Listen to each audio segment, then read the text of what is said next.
Je suis le professeur Xavier Girard, président de la Fondation de recherche sur l'hypertension artérielle et cardiologue à l'assistance publique à Paris. Dans ce numéro d'infotension, je souhaite vous informer sur le risque apporté par une élévation isolée de la tension diastolique. La pression artérielle étant en relation avec le cycle cardiaque, c'est le chiffre de la tension systolique qui correspond à la contraction du cœur et celui de la tension diastolique qui traduit l'état de contraction des artérioles qui sont utilisés par les professionnels de santé ou sont affichés par le tensiomètre automatique. Pour porter le diagnostic d'une hypertension, il n'est pas toujours nécessaire que les deux chiffres de la tension soient anormaux. Si la tension systolique est élevée alors que la tension diastolique est normale, il s'agit d'une hypertension systolique isolée. Cette situation se rencontre avec une plus grande fréquence chez les sujets de plus de 60 ans. La cause en est la perte de souplesse de la paroi des artères qui peut être accélérée par les principaux facteurs de risque cardiovasculaire comme le tabagisme, le diabète ou l'élévation du mauvais cholestérol.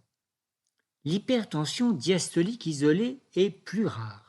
Elle se caractérise par une tension diastolique élevée alors que la tension systolique est normale. Cette forme d'hypertension se rencontre le plus souvent chez les sujets de moins de 50 ans. Elle est parfois décrite de façon imagée par certains médecins comme étant une hypertension pincée, traduisant par cette expression la proximité des valeurs des deux chiffres de la tension.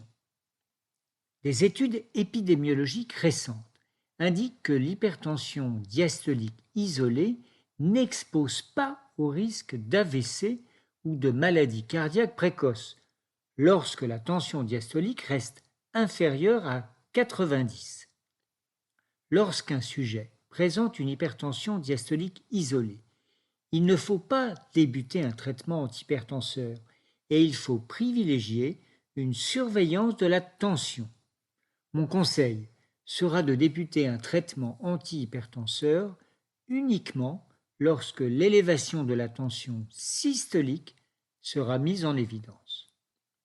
Pour en savoir plus sur les moyens de surveiller sa tension en s'aidant de l'application Dépiste HTA, qui permet d'obtenir sur son smartphone un conseil adapté après chaque dépistage de la tension, rendez-vous sur le site dépistageta.org.